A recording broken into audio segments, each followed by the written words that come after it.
the coordinator of the STDD, Honorable Abdul Qadir Zulkifil, who gave us a general overview of what the project entails. And as you know, with the street lights here, all those bad people will have nowhere to hide. That is what this is all about. Your Excellency, the people of PAI have come out in their numbers. If you look behind me, they are out in their numbers to say thank you to His Excellency, Mr. President, for this absolutely beautiful road that has been constructed by the construction company, as Ever said, and that has been arranged for construction by the Ministry of the FCT through your support. Your Excellency, our traditional rulers have come in their numbers also to say thank you. Permit me to welcome, to deliver a very heartwarming address for only 2 minutes.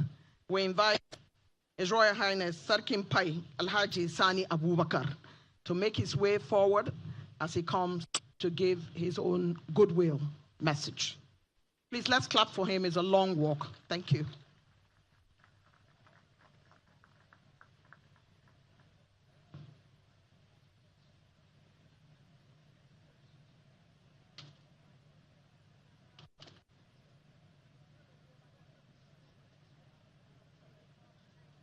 Mr. President, Commander-in-Chief of the Armed Forces of the Federal Republic of Nigeria, permit me to observe the protocols already established. Mr. President, first we want to thank you for 2 things. One, appointing Mr. Project to FCT, because presence in the FCT has really transformed us, those of us who are staying in rural communities. This really is an important step. I think he is the right person for the job, the right person for this job, and we want to thank you so much.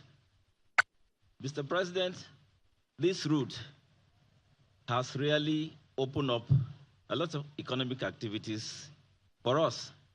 In the past, our people had serious challenges transporting their goods to the market. And it has not been funny transporting these goods to the market. But really, you can see that everybody is happy. They have turned in large numbers, trying to appreciate you and appreciate the Honorable Minister. These are things that the Minister always says. Leadership is what we need in the country, and you are giving us that leadership. We want to thank you, Mr. President. I want to thank the Honorable Minister. We know he has been doing well for us, and there's more is also coming towards this direction. Thank you, and God bless her. Thank you.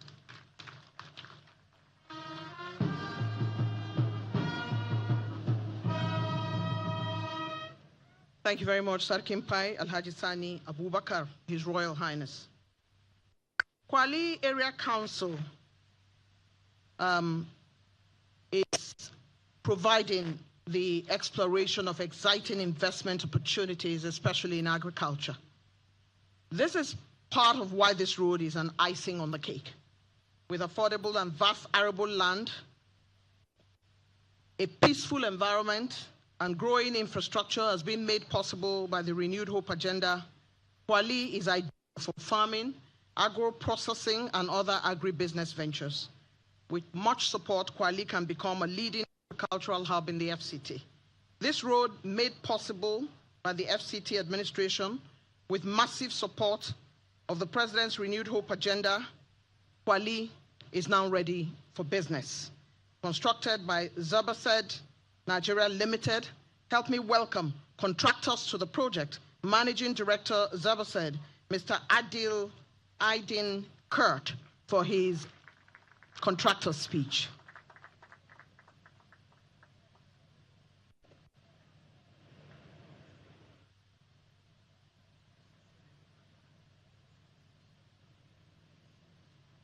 Mr. President, Commander-in-Chief of the Armed Forces, Federal Republic of Nigeria, His Excellency Bola Ahmed Tinubu.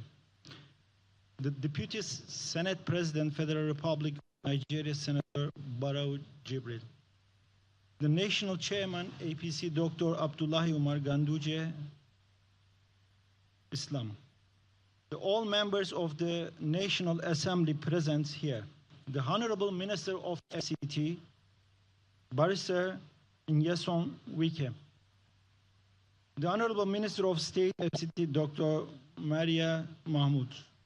All other members of the Federal Executive Council present here.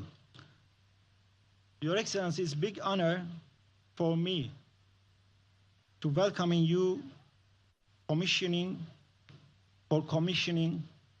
A2 junction to PAI road project, road construction project. Your Excellency, this is our first project which we have done even in federal and local government. And we believe that it is going to add a lot of value for socio and economical growth for the satellite towns. We have finished this project in 4.5 months' time. It is a record time for us. We try to do our best, thank you, sir, to also show our capability. I want to give you a small brief about our backgrounds. When we come to Abuja in 2007, we have just started with one small quarry business with small crusher. And now we become one of the biggest operator in West Africa. Apart from that, we are trying to diversify our operations because we believe in potential of an opportunity in Nigeria. We have expanded our operations through asphalt plants, ready-mix concretes, and for other operations which is going to support the infrastructure for development of the country. And also our vision for industrialization.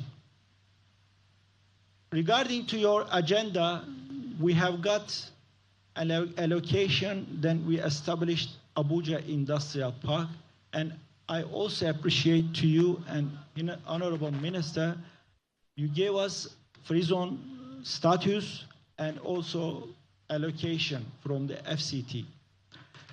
Your Excellency, this project is going to create 40,000 direct employees when we complete. And we are also willing to build a vocational training center, which is going to train each year 2,000 young Nigerians. We are here to add value. We are here to share our experience. I am just standing as a Nigerian citizen. Whatever we are getting, we are putting back to the country. And thank you very much for your support. Thank you very much. God bless Nigeria. God bless you, sir. Thank you.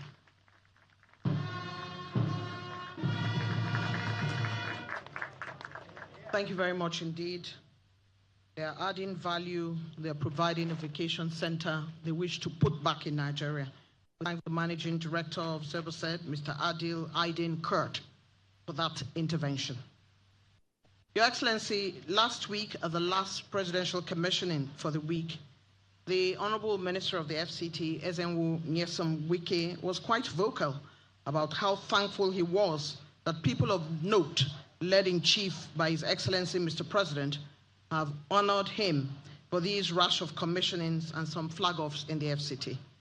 He was particularly pleased with friends and stakeholders of the FCT who turn up day in, day out to join him for the various flag-offs and commissionings. And of course, leading the pack of his thankfulness was to His Excellency, the President. Permit me, Your Excellency, let me return that favor by thanking the FCT Minister and his team for trusting me with these rush of assignments time and again to be Director of Ceremony of these presidential commissionings. It is truly an honor. The person honored to deliver the vote of thanks at this high-octane event today is medical doctor, in fact, a medical doctor with bias for family medicine, politician and administrator, Honorable Minister of State, FCT, Dr. Maria Mahmoud. Please appreciate her as she comes to deliver the vote of thanks.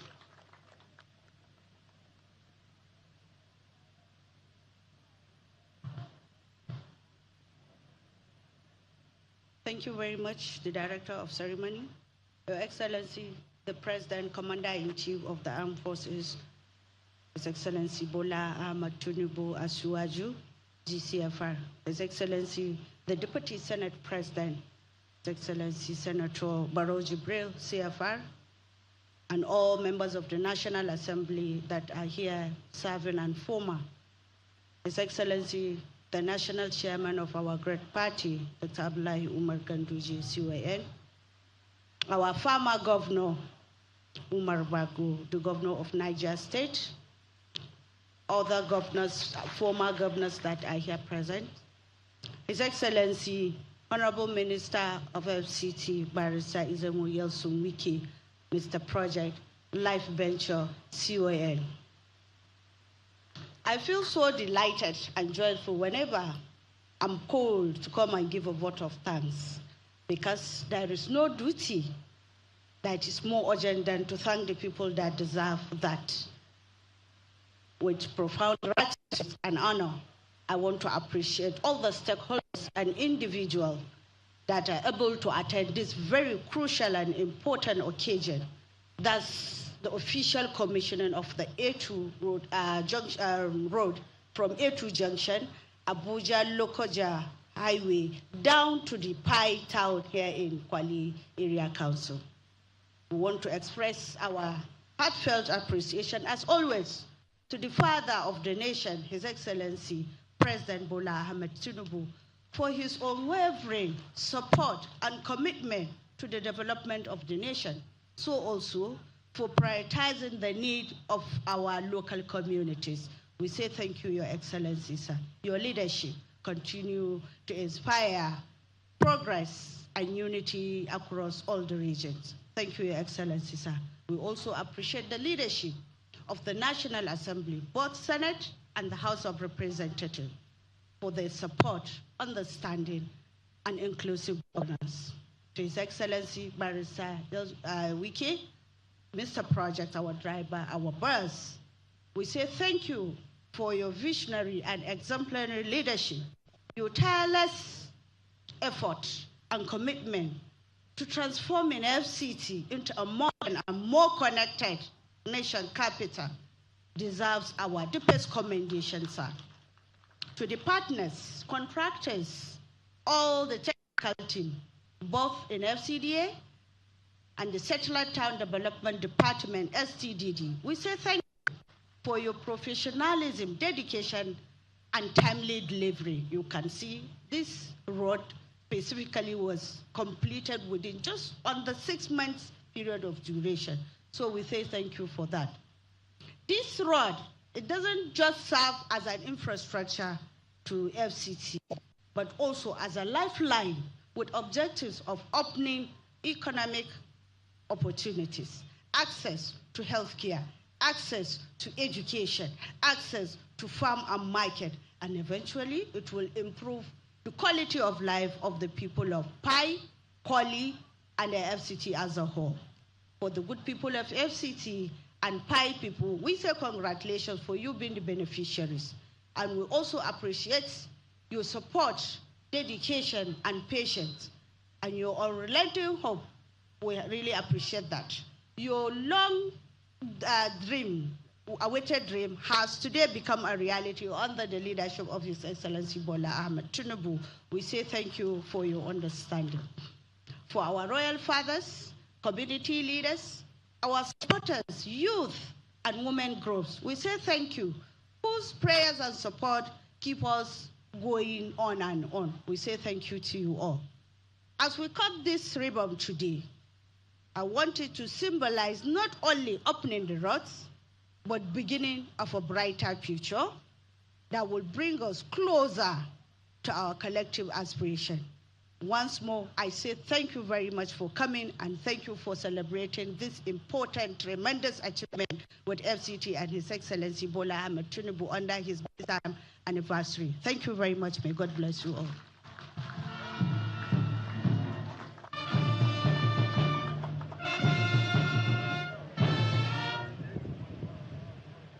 Thank you very much, Honorable Minister of State, for delivering that well thought out vote of thanks. Your Excellencies, distinguished guests, Your Excellency, Mr. President, sir, our next speaker has been in high spirits in the last couple of days, and why not? As primus inter pares, the strategic analysis of which project is ready, which one is ongoing, who to invite, aside from His Excellency, Mr. President, of course, to every presidential commissioning or flag off, is a collection of thoughts that occupies this man's mind on a daily basis. In addition, he is liaising with his team to include the chairman organizing committee for all of this work, his chief of staff, the ESFCDA, the technical lead, and the contractors for how well to receive the creme de la creme of not just FCT, but top government functionaries, friends, stakeholders, and visitors, traditional rulers and communities to each and every event.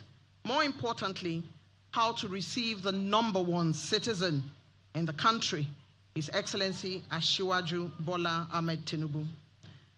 Aside from his attention to detail and savoir-faire in matters of infrastructural development and administrative savvy, this gentleman also happens to be a fashion-forward individual, worthy of being on the cover of some of the finest fashion magazines. Every day he raises the bar, fashion-wise, on how to show up in great style to a presidential commissioning, dressed to the nines. It has been well noted, Your Excellency. Last week he had a yellow tie and a yellow breast pocket square. He had a blue tie and a blue pocket square. Today he carries his walking stick in that swagger that is only reserved for the Honorable Minister of the FCT. Do help me welcome the very dapper Honorable Minister of the FCT, wearing his fedora hat, his walking stick, making his way to the podium. Yes, so wicked, they tell me my brother Bola Tinubu, now he be the solution for Nigeria, Bola Tinubu. Mr. Project finding the fire, oh, Bola Tinubu, now he be the solution for Nigeria, Bola Tinubu. Your Excellency, Mr. President and Commander-in-Chief of the Armed Forces of the Federal Republic of Nigeria, Your Excellency, the Deputy Senate President, Your Excellency, the Governor of Niger State, the civil senators that are here, the Chairman of the All Progressive Congress, members of the National Assembly, former governors of Abia, Benue, and Enugu that are here, the Mandate Secretary, Minister of State FCT. My colleagues have seen the Minister of Budget, Minister of Finance, and the Honorable Attorney General of the Federation. Other leaders that are here, gentlemen of the press, ladies and gentlemen. Mr. President, today of all the commissions, is for me considered very, very important. I recall that when I came to see you, I said, Mr. President, it will be very, very fine if you can make out time to visit one, at least, of the rural roads and see the people how joyous they will be. I'm sure if you look directly opposite you, you'll see that the people are very, very, very happy. And this also tells us that their emphasis is not just to improve for infrastructure in the city, also to improve lives and other infrastructure in the satellite town. I will say here for record purposes so that we will understand what you've done since you came in May 29, 2023, what you've done in the rural areas, the number of roads you have constructed, and the number of roads you are still constructing. I don't want to talk about issue of security and education, but let me tell you the history of this road. We are awarded through the Federal Council, we are awarded a contract from PAI, the boundary between PAI and Gomani. So when we are coming for the flag off, and then I was asking, where are we going to flag off this road? We are past 10 kilometers, 12 kilometers. So when I got to the boundary between PAI and Gomani, from that to Gomani is 13 kilometers that is ongoing. Before December, that will also be completed. So I asked, how do you get to that PAI when this road is not constructed? It doesn't make sense. All you would have done is, okay, let us do this. Later we can do from PAI to Gomani. I thank God today, the people of the contractor assured us that he will do everything. I said, can you include it in the celebration of Mr. President's second year in office?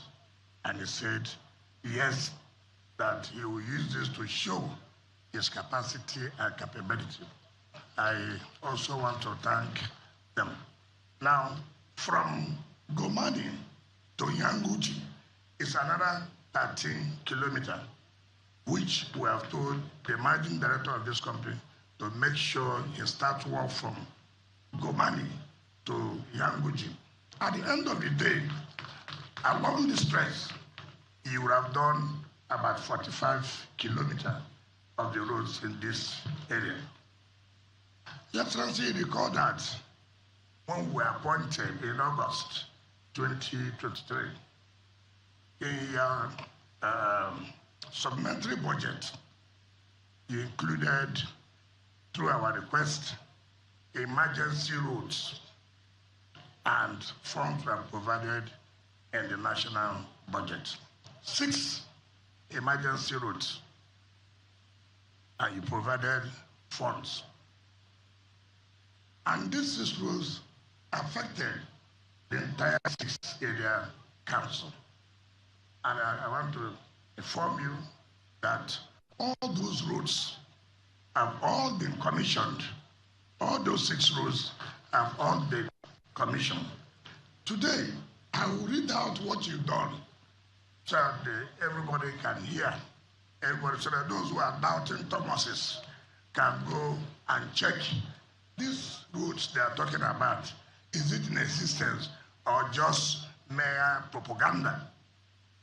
Excellency, you today in 2023-24, you approved for the construction of 6 emergency roads, and I'll name them. One is the construction of PAI Kori Ipa Road in Gwagwalada, 9 kilometers. That road has been commissioned. Construction, Gabo Tokulu Road with 2 span river bridge, 5 kilometers in Buhari Area Council. That has also been commissioned. Construction of asphalt carriageway from Gara Junction to Lear Secretariat, 5 kilometers within Kuje Area Council. That has been commissioned.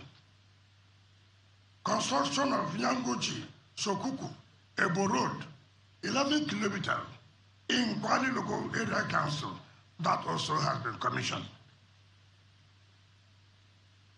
Your Excellency, you also ordered for the construction of 5-kilometer access road to Saburi 1 and 2 communities within Amak. That has also been commissioned. Today, we are in A2 to PAI. Let me say, for this year's commissioning, Your Excellency, we will commission 10 kilometers of Agoma, Palace Road, Radio Road, New Market in Gwagwalada. We have done Yanya, Karishi, Dual Carriage Road, 18 kilometers. We are going to commission 7.4 Old Oshafa Road and the return of Duse Lower Usuma Dam, 7.4 kilometers. Your Excellency, we are going to commission the realization of the building of Oshafa War College to Army Checkpoint, 16.4 kilometer road and other drive. That will be done on 26th of this month, which is Thursday. Your Excellency, we are very happy. So we have done, if you calculate all, and the ongoing roads, and the ones completed, within the satellite towns, you've done not less than 150 kilometers of roads.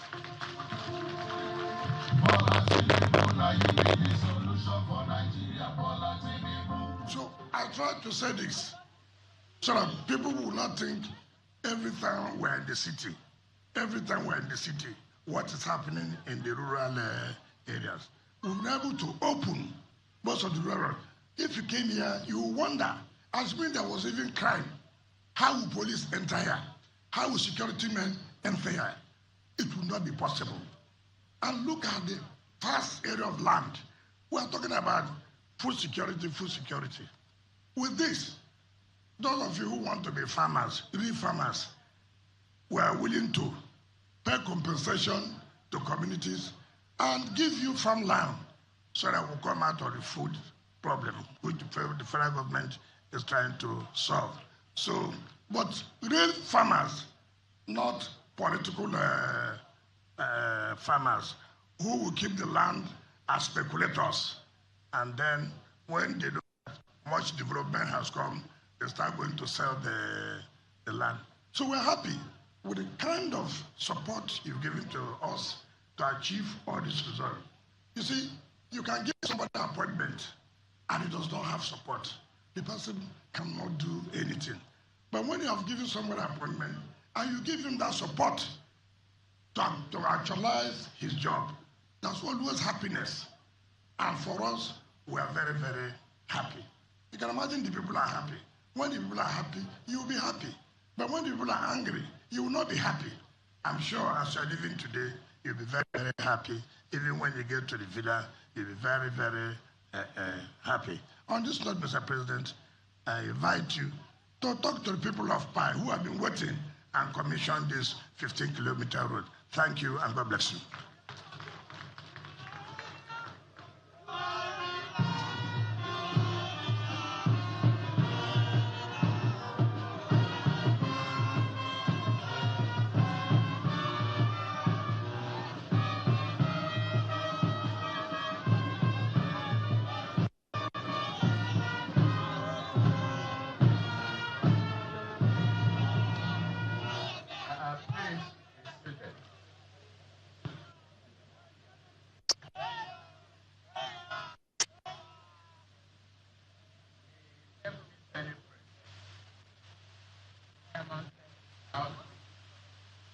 Of Federal Capital Territory,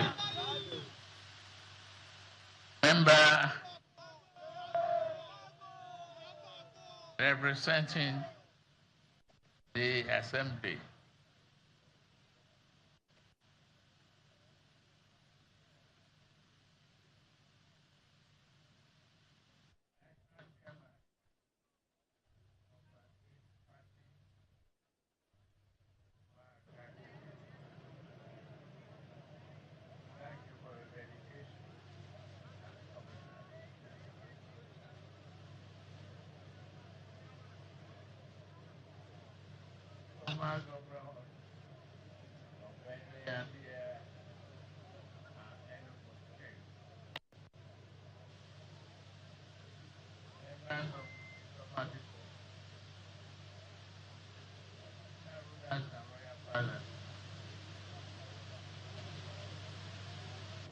Contractor,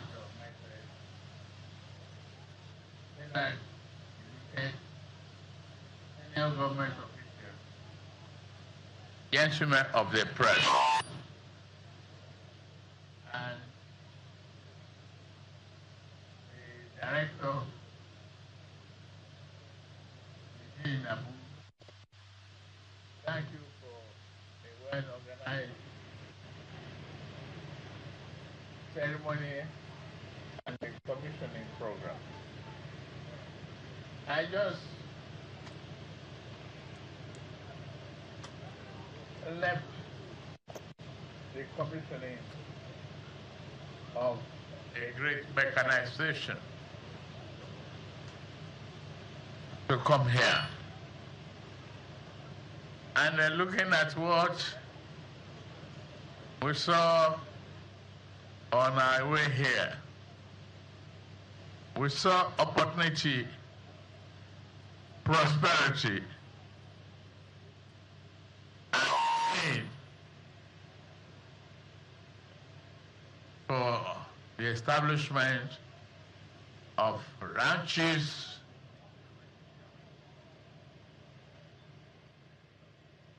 and reasons to uplift the life of our rural people. A leader like Barrister Nyesom Wike and his team is doing a wonderful job to think about the people and their needs, and think about the country that he represents.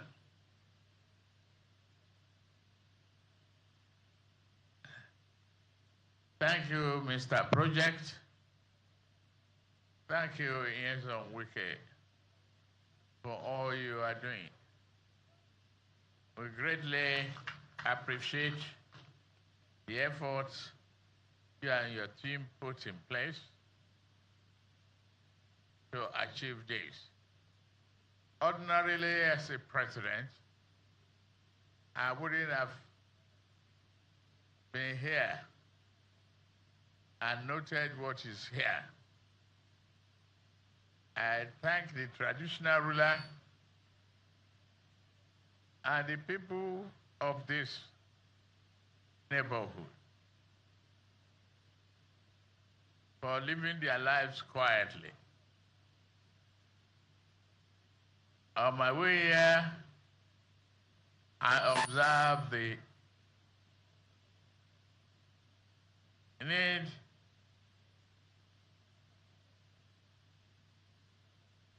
for our great farmers and livestock owners to establish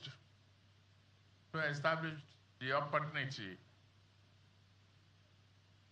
for grazing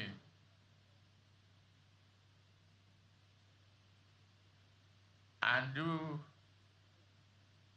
what is necessary. We will help you. We will work with you. We will convert what used to be a liability and a source of conflict to a means of prosperity. The time has come to Kwale, a rural area, Abuja, to commission the 15-kilometer A2 to PAI Town Road. But the road, the infrastructural development, means nothing if you don't develop it to the benefit of our people. Indeed, this progress will continue to elevate our lives if this administration will continue to prioritize infrastructure in all zones. Particularly, Nyesom Wike and his team, you are doing a good job for the underserved rural areas. We will ensure that development is not lopsided, but balanced, inclusive, and targets set at lifting lives. The commissioning of this new constructed road for A2 junction on Abuja-Lokoja Expressway to Python is both symbolic and strategic. It is strategic because it opens a new corridor for agricultural, commerce, education, mobility, and all necessary to strengthen our national economy from the grassroots up. Rural communities such as PAI make important contributions to Nigeria's social and economic fabric, especially in food production and local enterprises. But their potential has been hindered by poor road access, isolation, and neglect for far too long. Today, that narrative is changing. I commend the contractor for their quality work, professionalism, and commitment to excellence. You have delivered a road built to last and will serve the future generations. We recognize your role as partners in national development. So the people of PAI, this is your road. This is your road, and I urge the community to make ownership of this infrastructure. Guide it, maintain it, and use it to the fullest. Let it be a pathway to growth and bridge to a better life for the youth, the farmers, traders, and students who will move with great ease. This project is one of the many we are delivering across the country, and we will not stop. We will continue until every Nigerian can feel the touch of meaningful governance. On that note, I am gratefully honored to commission the A2 to Python road to the glory of God and service to humanity. A road brings prosperity, peace, and power and pride to Python and beyond. Thank all the team members of FCT, local and rural. I am indeed very grateful. Nigeria will not forget what you are doing to the development of this nation. We thank all of you who have led the township to this rural community. Please own it, develop it. I know those who might own the real estate around here will be extremely happy for this value addition. We will do more for all of you. Thank you very much.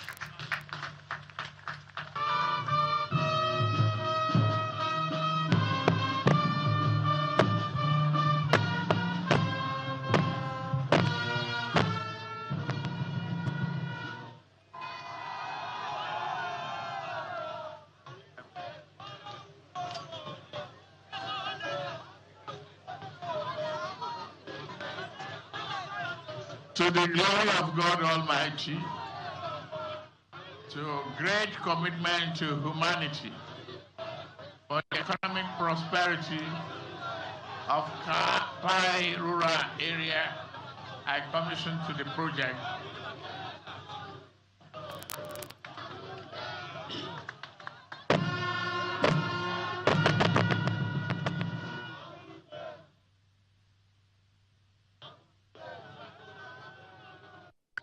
15-kilometer A2 Abuja-Lokoja Road, junction to PAI Town, in Kwali Area Council, FCT was officially commissioned by Bola Ahmed Tinubu, ECFR, President Commander-in-Chief of the Armed Forces, Federal Republic of Nigeria, on Monday, 23rd of June, 2025.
You've been watching our live coverage of the commissioning of the new A2 to PAI Road in the Federal Capital Territory.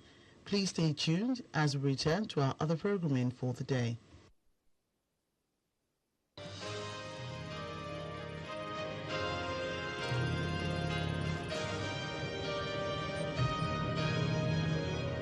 You've been watching a live Channels television event.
seeing is just the early days of what AI could actually do. AI for us is a tool. So we train AI systems that are able to do different tasks in healthcare, agriculture, on and on.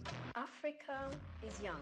Africa is innovative. Africa has unique challenges. Western companies, big tech companies, aren't as invested in our problems and our unique experiences. So there's an opportunity for Africans to build our own data sets, to build our AI model. I forget we're in Africa sometimes. I forget we're Africans. Most of the things are not built with us in mind. So we have to find our way to interact and to know what role that we play in that space. We believe in artificial intelligence and we know that it's working and it's really helping us. There is great promise, but also great fear. There's no need to fear it.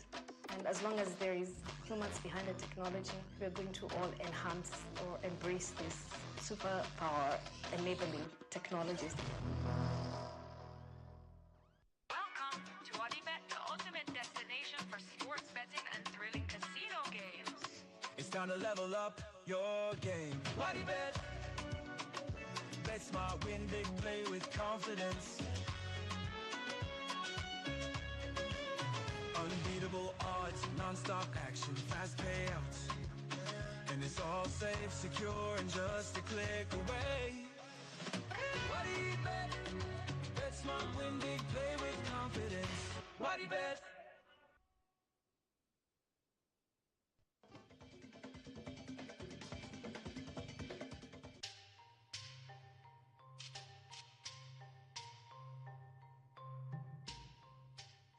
The legacies of 8 grandmasters of printmaking are being recorded and amplified for people to know their contributions to the art scene in the country. These are the pioneer printmakers in Nigeria, and because they are pioneer printmakers, so they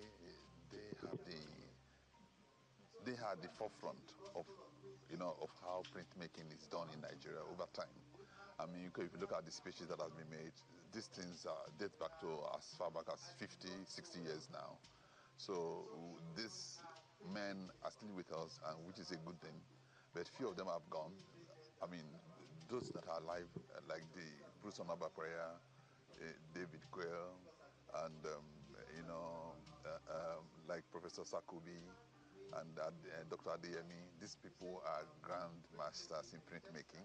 And so since we have them in our midst, we need to celebrate them and we need to let them tell us how it has all been for these 60 years of printmaking in Nigeria. They are Professor Uche Okeke, Solomon Wangboje, Bruce Onabrakwaya, Salubi Onakufe, David Dale, Ademola Williams, Tayo Okoye, and Dr. Kunle Adeyemi. Although not all of them are alive to share this honor to many years of professionalism and craftsmanship. This is the first time this type of exhibition or this type of print, show is going to come up. And this is about the time to begin to preach the gospel of printmaking in Nigeria. Painting is popular, sculpture is popular, graphics is popular, or visual communication. Some of these areas are popular, but printmaking, is another area that we need to intensify effort as artists to let the younger ones know. You know what? It creates employment. 2, print has actually been known to mankind since 6 BC, in China, and then from print, we have the educational aspect of our lives broadened up. With print, we have the interior aspect of our life broadened up. There is hardly anything that you do without printmaking, particularly in art. As a matter of fact, in the universities or in our academic institutions where art is offered, printmaking is at the center of all the areas of applied art, and even in the plastic art. So it is very important for us, as people who are knowledgeable in that art now, to begin to popularize that art. So little wonder I embraced, this aspect of show, heralding, 8 printmakers, 8 grandmaster printmakers. It's a privilege for me, it's an opportunity for me to be considered as a grandmaster in printmaking genre. These veteran artists have contributed largely to the growth of printmaking in Nigeria, and for the gallery, their stories need to be told so the world can know the role they have played in advancing this media.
Coming up on Network Africa, Nigeria's President Bola Tinubu steps down from his role as ECOWAS chairman, handing over to Sierra Leone's President Julius Maada Bio. The Global Terrorism Index 2025 shows the Sahel region in Africa is the hardest hit by terrorism worldwide. Plus,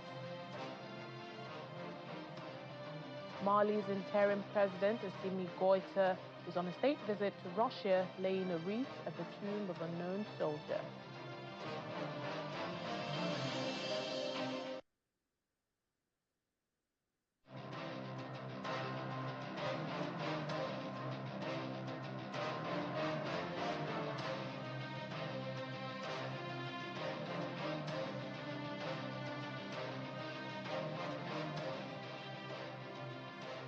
Hello and welcome to the program this week. I'm Layo Olarinde. We begin with stories and happenings that made headlines over the weekend.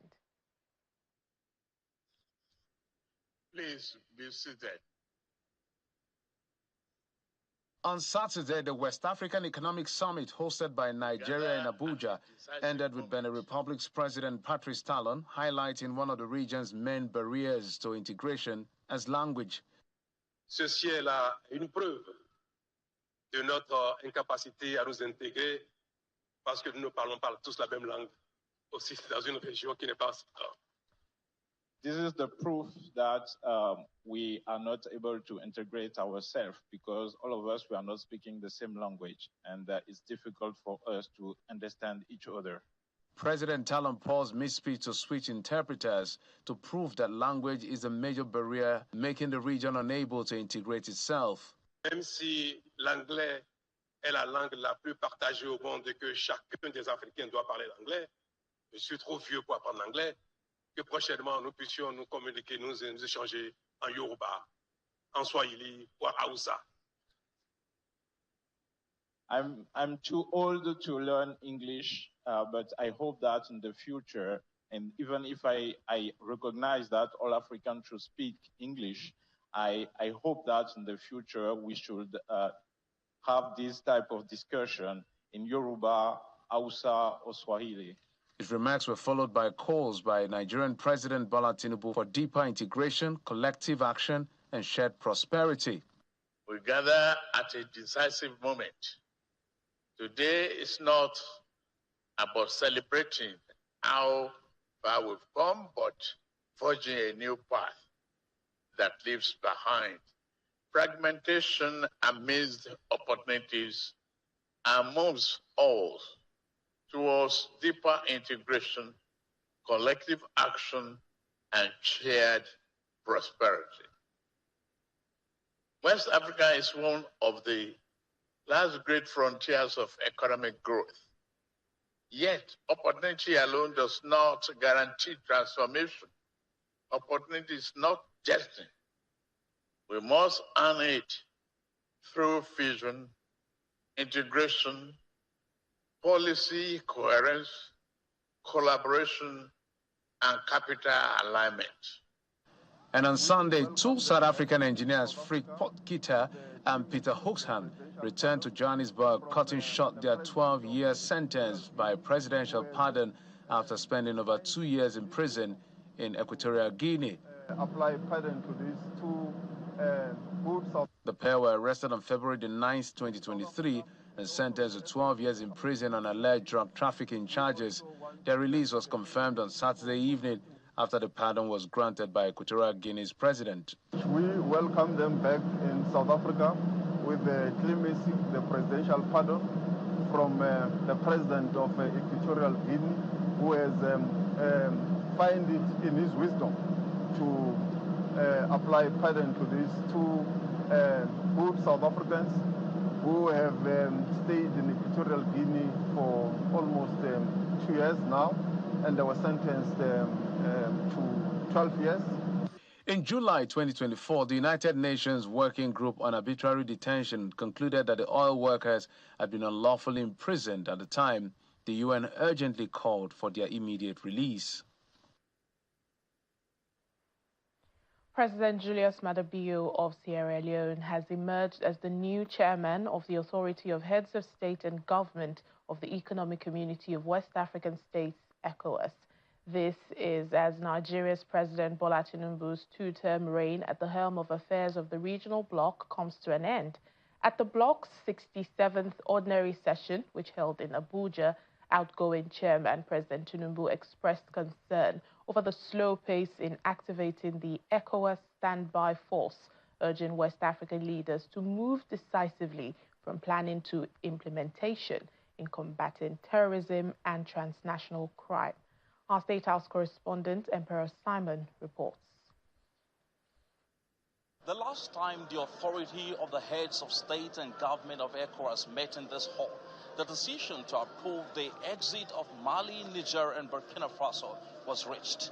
Today, at the round table, the flags of the three countries are conspicuously missing. But what decision will ECOWAS be taking today? This is what we are expecting. Follow us. President Bola Tinubu leads other heads of state into the hall after a closed-door meeting that lasted for several hours. As they settle down, the president of the ECOWAS Commission gives the opening remarks. Those who joined President Yakubu Gowon, head of state Yakubu Gowon of Nigeria, to establish ECOWAS deserve our permanent commendation. President Tinubu has been chairing the authority of the heads of state and government of the ECOWAS since 2023, and under him, the organization has made some giant strides, including the establishment of a standby force.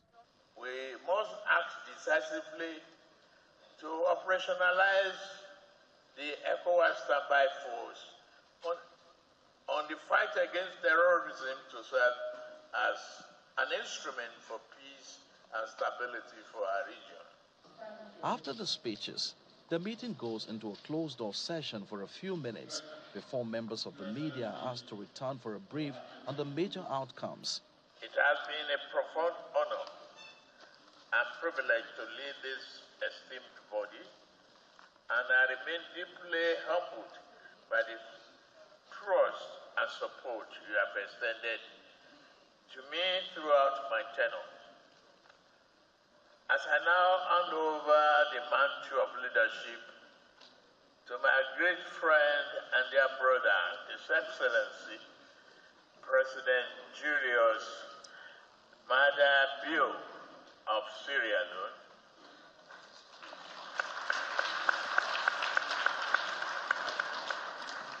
the new chairman of ECOWAS Authority of State and Government, I do so with a deep sense of fulfillment and optimism for the future of West Africa. The president then hands over to his successor.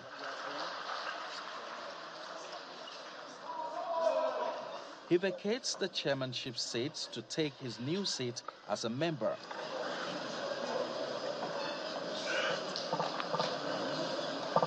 In his inaugural speech, President Julius Maada Bio announces key areas his leadership will focus on in the next 1 year.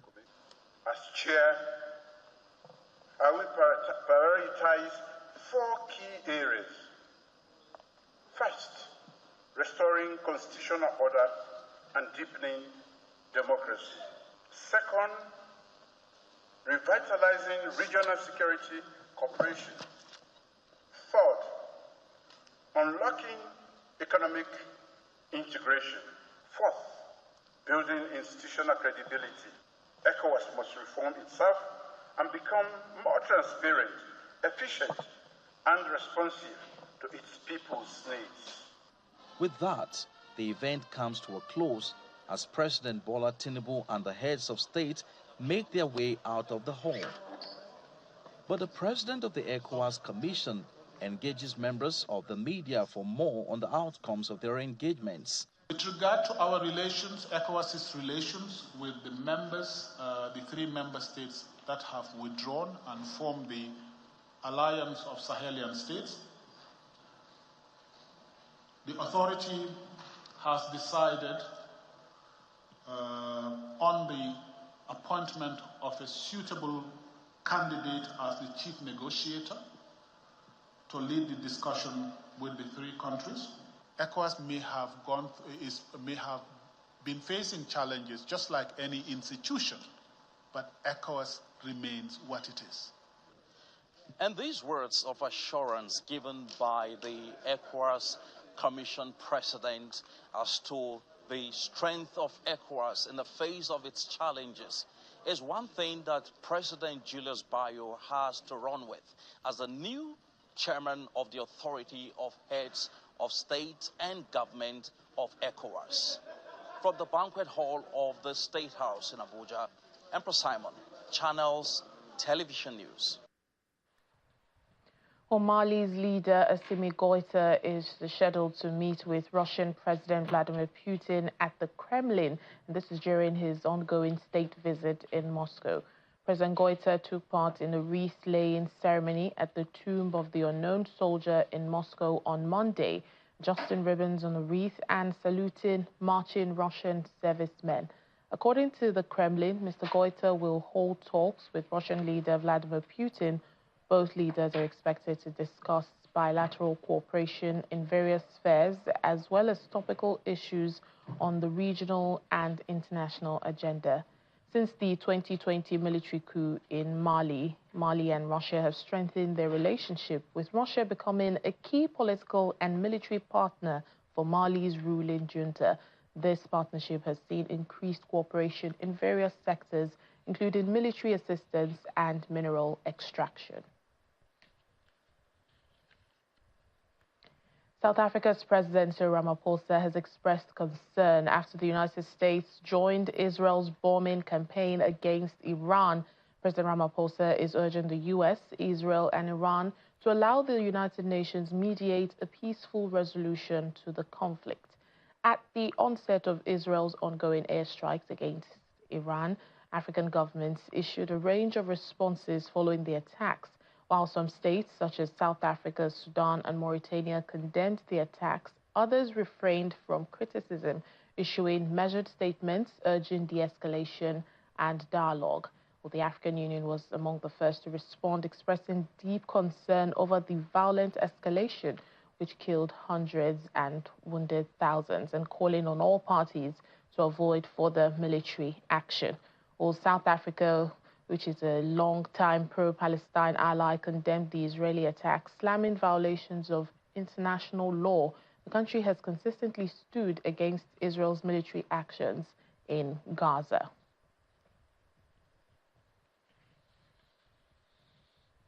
Well, joining us now for more on this is our correspondent in South Africa, Innocent Samosa. Hello, Innocent.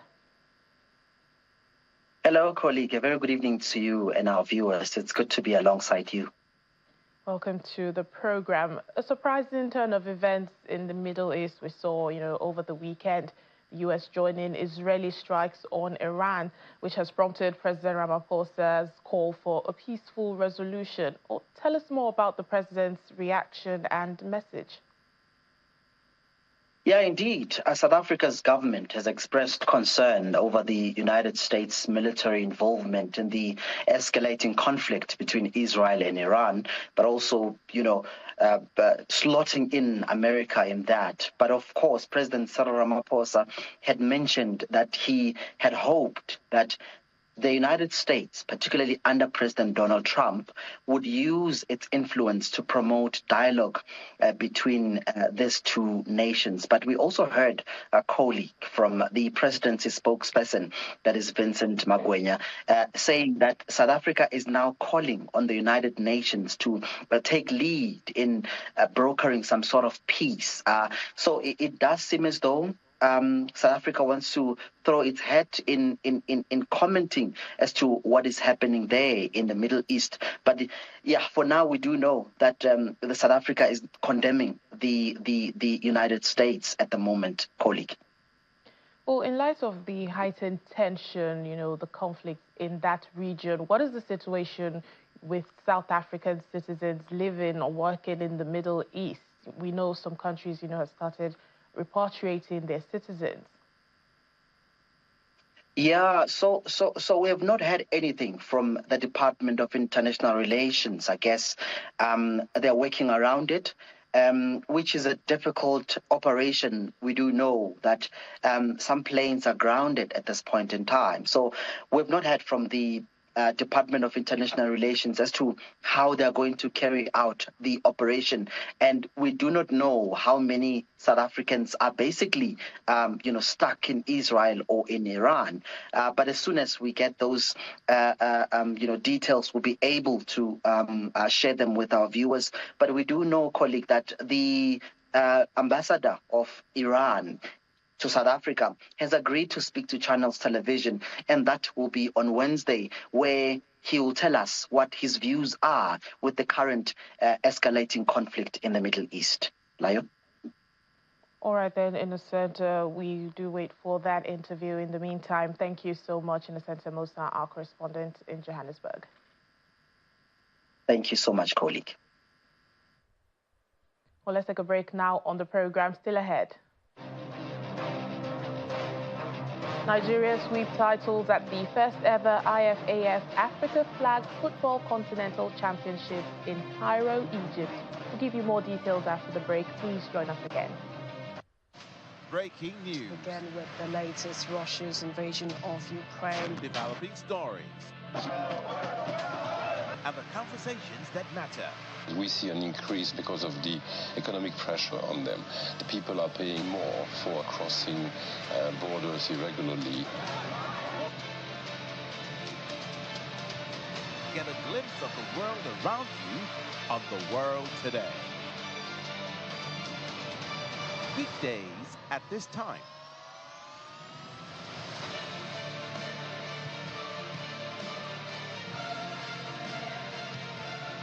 Stay connected to the world with Channels TV Podcast and get all the trending stories.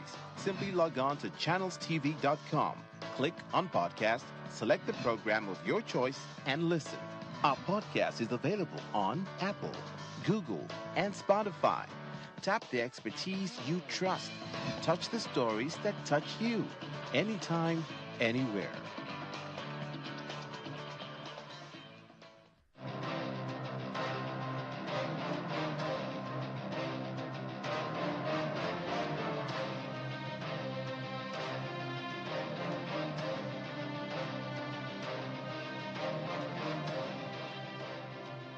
Welcome back to the program. The escalating conflict between Israel and Iran is reverberating far beyond the Middle East, rattling emerging economies across the global south, including Ghana, where rising inflation and surging fuel prices are threatening recent signs of economic stabilization.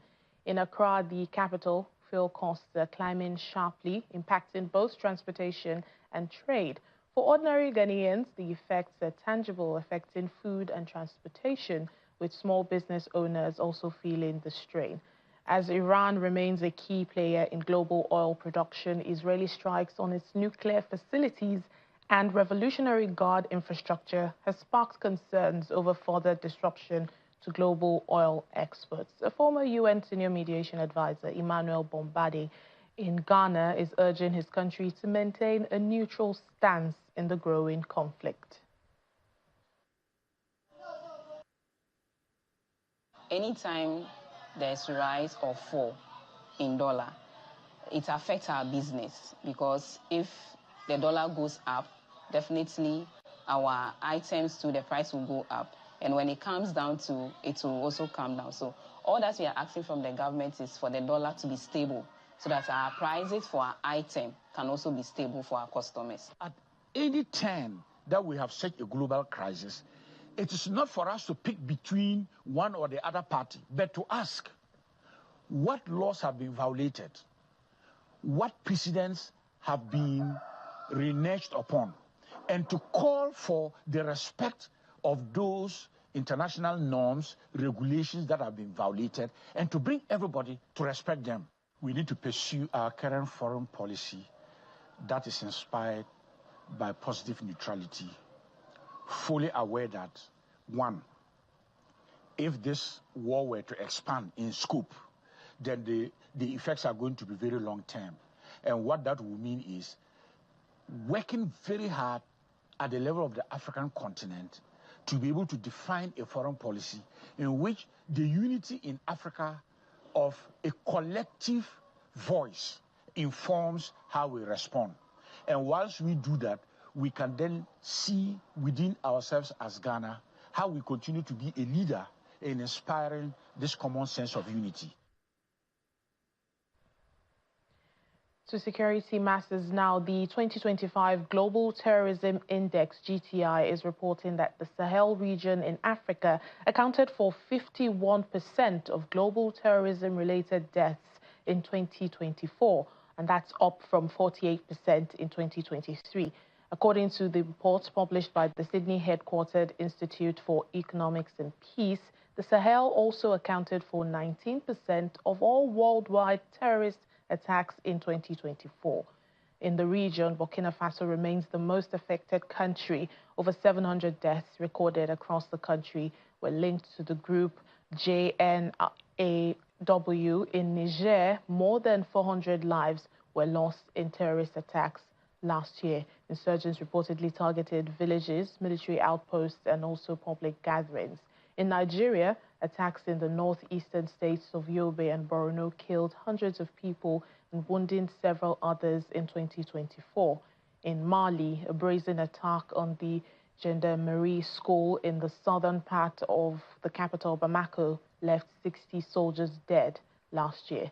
According to the United Nations, terrorist attacks have continued unabated in 2025, and the death toll continues to rise. In Sudan, the Rapid Support Forces RSF commander Mohammed Hamdan Dagalo has appeared among his forces for the first time since the outbreak of the civil war. Although the date and location of the footage cannot be independently verified, RSF released the video via their Telegram channel on Sunday. The video also shows RSF troops, thousands of them, lined up in a desert. Dagalo's arrival and his interaction with the soldiers. Speaking to the men, Dagalo said problems are not solved through tension, but at the negotiation table through discussion and understanding, adding that everything can be resolved through dialogue. Now, this marks Dagalo's first public appearance alongside his forces since the outbreak of fighting between the Sudanese army and the Rapid Support Forces back in April 2023.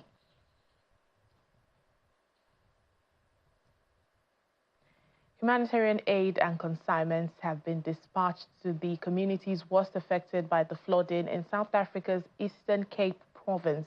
Several government officials have also visited the areas declared disaster zones, where they met with local residents assessing the ongoing relief efforts. Volunteer groups working in the area helped residents to receive food supplies and essential clothing as officials inspected the houses most severely damaged by the flooding. And speaking with the local residents in the municipalities of Goma and Atlantis, President Cyril Ramaphosa had already visited the province, where he expressed his condolences to those affected by the floods. In addition, the administration says it's expediting issuance of documents that were lost by local residents as a result of the disaster. Applications for documents are currently being processed, as well as necessary assistance for funeral services. Over 90 people died as a result of the natural disaster that hit the Eastern Cape province.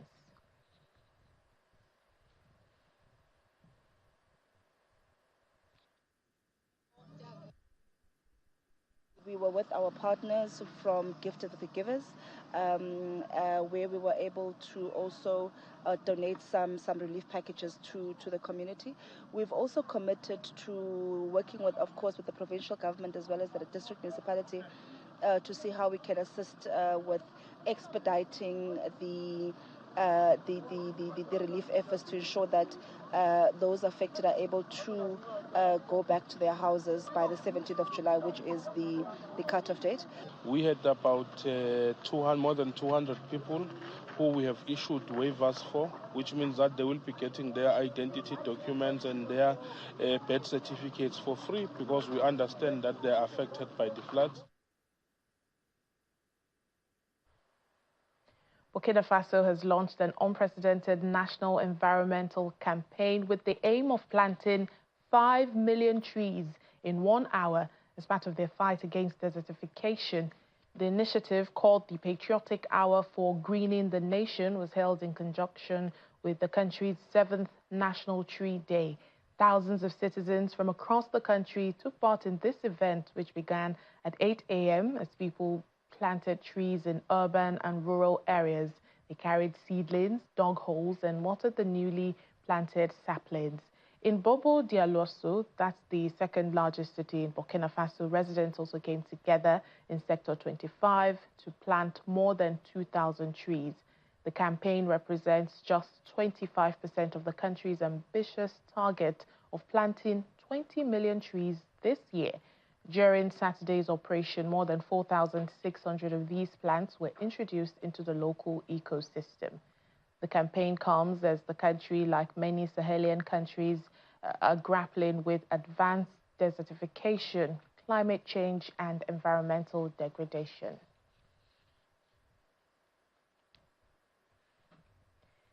Finally, on the program, the first ever IFAF Africa Flag Football Continental Championships concluded over the weekend in Cairo, Egypt, after 2 days of intense fixtures featuring both men's and women's national teams from across the continent. Nigeria claimed the top titles in both men and women tournaments, with spirited performances from competing sides and jubilant celebrations after. Supervised by the International Federation of American Football, IFAF, the tournament took place from June 20 to 21 and featured national teams from Egypt, Nigeria, Morocco, Senegal, Cameroon, Tunisia, and Uganda. Flag football is a non-contact variant of American football, and it's gaining traction globally due to its speed and emphasis on safety. The African tournament aimed to expand the sport's regional presence and showcase emerging talent. Nigeria's win earns them a ticket to represent Africa in future global competitions, including potential Olympic contention. The event concluded with a celebratory awards ceremony recognizing the best teams and players from across the continent, marking a promising beginning for Africa's role in the growing sport of flag football.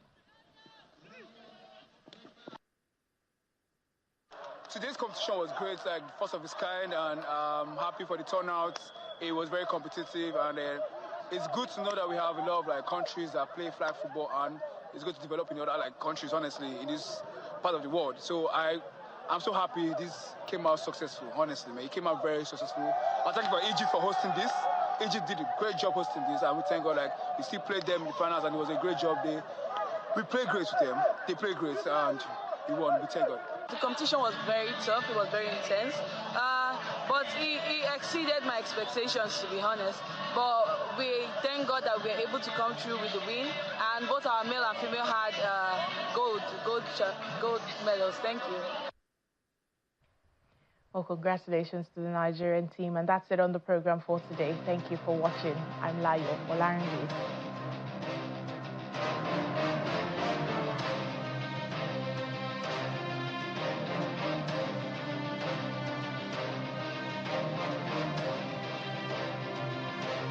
Are you ready for a divine encounter that will shift your destiny? Join thousands at the International Conference Center, University of Ibadan. Register now for the Kingdom Activation Conference, Ibadan, 10th to 12th July on www.lapislm.org. Come and catch the fire of God from seasoned global ministers, Dr. Randy Clark, Bill Johnson, Dr. Tom Jones, Dr. Leif Hetland, Dr. Catherine Runala, Reverend Victor Adeyemi, Dr. Charity Cook, with worship led by Olumide Inyu, BJ Sachs, and Dare Justified. Hosted by conveners Femi and Mina Bajomo. Viewing centers in Lagos, Abuja, Kaduna, and across Nigeria and the world. Join in person or at one of our viewing centers. Streaming live in English, French, and Hausa at www.lapislm.org. For more details, call +234 703 437 1401 or visit our website www.lapislm.org. Follow us on all platforms. Lapis Lazuli Ministries, Kingdom Activation Conference 2025. Fulfill your divine destiny. Welcome to White Events, your new home for for sports betting and thrilling casino games. It's time to level up your game. Why bet? Bet smart, win big, play with confidence. Incredible odds, non-stop action, fast payouts. And it's all safe, secure, and just a click away. What do you bet? Bet smart, win big, play with confidence. Play now for a chance to win. What do you bet?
I bet you already know this is entertainment news on Channels Television. Hello and welcome. My name is Abide Midairo, and today on the program, prolific rapper Olamide drops self-titled 15th body of work to great ovation.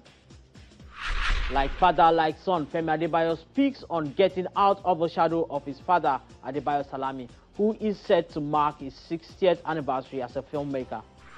Plus, we'll also find out what it is like propelling Afrobeat music to the outside world and keeping the sound unadulterated. A&R expert Balaji Karim will share that with us on the program today. We have details and many more on the program, so don't go anywhere. We will be right back. Is Olamide the most prolific artist in Nigeria? He has to be at least one of the top 5 if we do a proper check. The YBNL boss has dropped his 15th body of work in 14 years. That is averaging at least an album every year. I mean, if that is not impressive, then I honestly do not know what is. His new self-titled album, released on Thursday, has been generating impressive reviews both online and offline.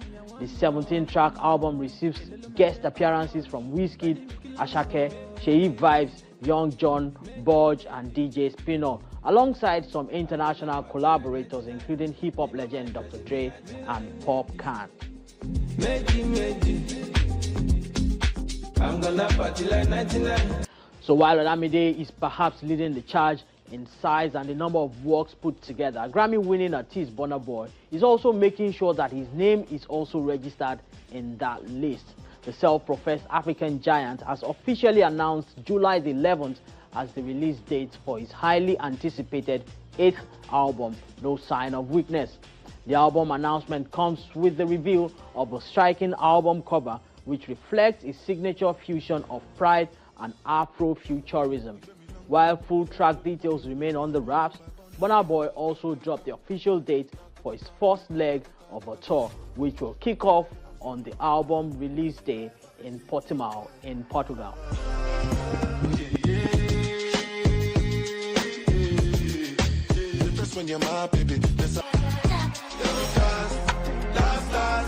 Well, on the same day, compatriot Davido will be taking his 5 Alive party to Los Angeles as he also kicks off the North American leg of his new album tour. I tell you, these guys are truly keeping the entire music world occupied and on their toes. Davido's American tour will be assisted by Victoni, Morave, and Odumodu Black. Of course, this is coming off the back of him pulling out of the iconic concert with 50 Cent and Mary J. Blige.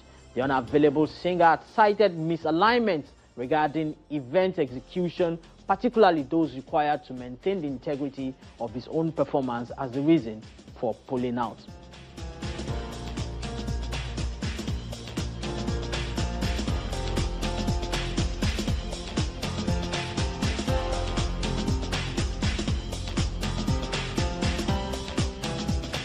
So when you see stories that celebrate the rise of Nigerian Afrobeat artists within the global music space, stories about artists like Tems and Burna Boy winning the Grammy Awards, Wizkid getting different kinds of certification, and Davido shutting down the O2 Arena multiple times, these are results of some coordinated efforts by the artists and also big music executives behind the scenes. And one of those executives is Bolaji Karim, the West African head of the music imprint Empire.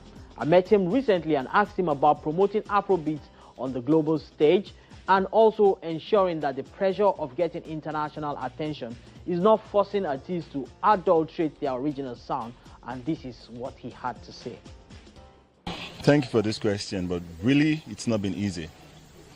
It's easy for people to think traveling is fun, but when you get into the real work of what we do, going into meetings and being the one to stand up for the culture you represent, you have to convince a lot of people about your genre. It's not just like having the music done and because the music is great, that's how we're making it. We are sitting in front of executive, having conversation about marketing and advances and competing against all other genres in the world. We have Caribbean music, we have real hip-hop music in America. So for us to say, okay, Afrobeat is our own, and we are sitting with different executives in the world to say, okay, this is where the world should shift to. It's interesting, but it's never been as interesting as what people feel it is on the outside. And we also need to do more. We need to actually support ourselves more. We need to come together as a broom. The war or the fight is not against ourselves. The fight is for us to come together and keep making African music great. Even within we Africans, they are trying to bring that segregation already. You'd have been seeing people saying, okay, this person is not Afrobeat, that person is Afrobeat and stuff like that. The vision is about to start coming. This is when we need to be smart. This is when we need to understand that it's us against the world, not us against ourselves. This is not a Maven YBNL or Chuck. No, we all need to come together to hold ourselves on the forefront. If Thames is making it, let's all give the clap to Thames. If David is making it, let's all give it to David. Whoever is making it, if the new guys are making it, let's give it to them, because it's not easy out there. We saw what Calm Down did. I'm happy. It might not be signed to a label hand, but it gave his opening doors that in the time past, petroleum used to be what does that for us. But now music is the new crude. And that's the creative industry is opening doors that even different businesses in Nigeria can open. So it's not been easy, but it's been great. And thanks to people like you as well, because at the end of the day, you didn't switch. I've known you for like 8-9 years doing the same thing. You could have said, you know what, no, I'm not doing this thing anymore. I need to be doing this and that. But the fact is, you still stay true to your job. So when I see people like you still do the things you do, then I feel I can't give up.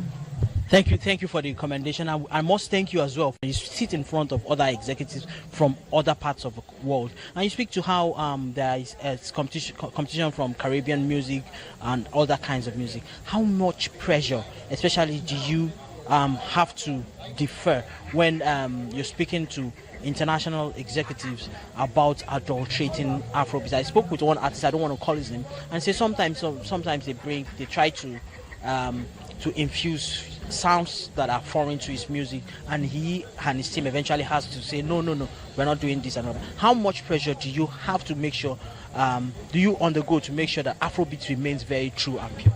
Well, I hear that a lot, but it has never happened to me because I work for an independent label, and with us we don't force the artists to do certain things because they still own their masters, and we are partners. We can tell them what to do to get it better, but we don't try to prescribe that this is what you have to do.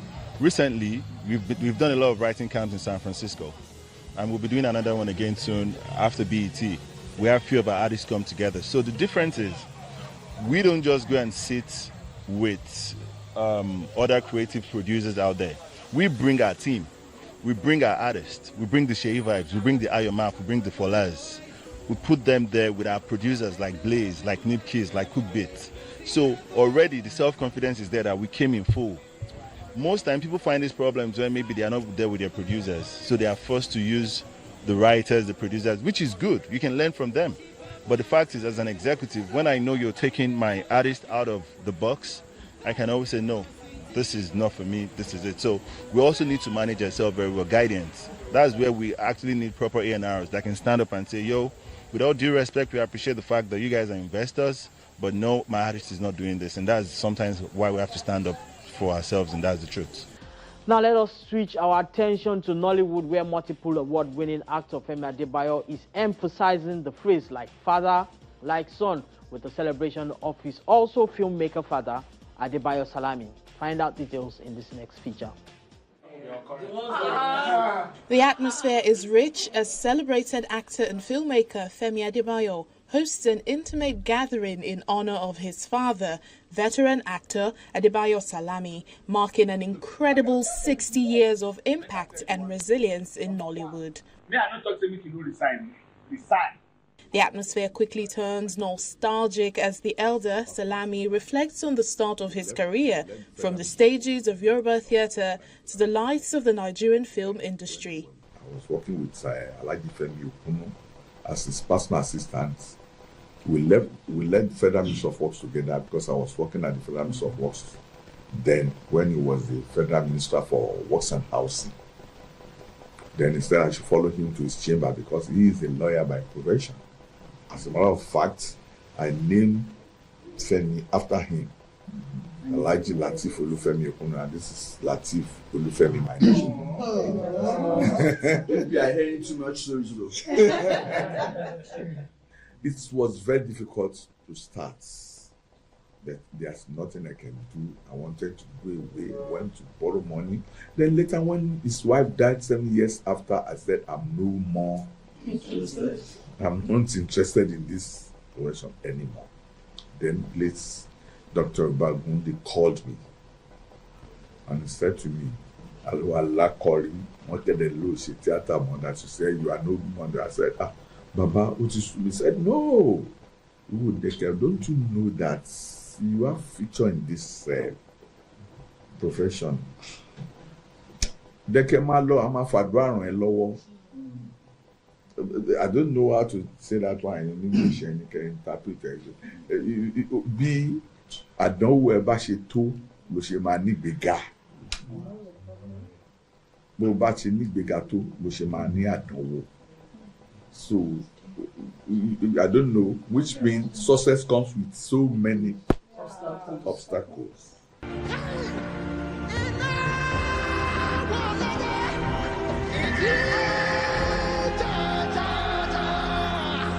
Then Femi, the son turned superstar, shares how walking in his father's footsteps gave him direction, but not without its challenges.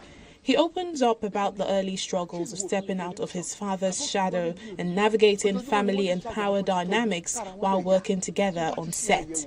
I must be very sincere that I've sat down and said that I was going to produce films that are bigger than his. It was a challenge for me, you know. I'm sorry he's hearing this for the first time, you know, but I knew inside me, but I know I can't achieve that without him. So he has sat here several times to talk to me about, I'll tell him my ideas of stories and he will start to build the stories for me. So all those films you're seeing, you know, the success is from him. You understand? So he helped me to beat his record without him knowing. The MVCA Best Actor winner then surprises the audience by announcing the release date for their new collaborative project,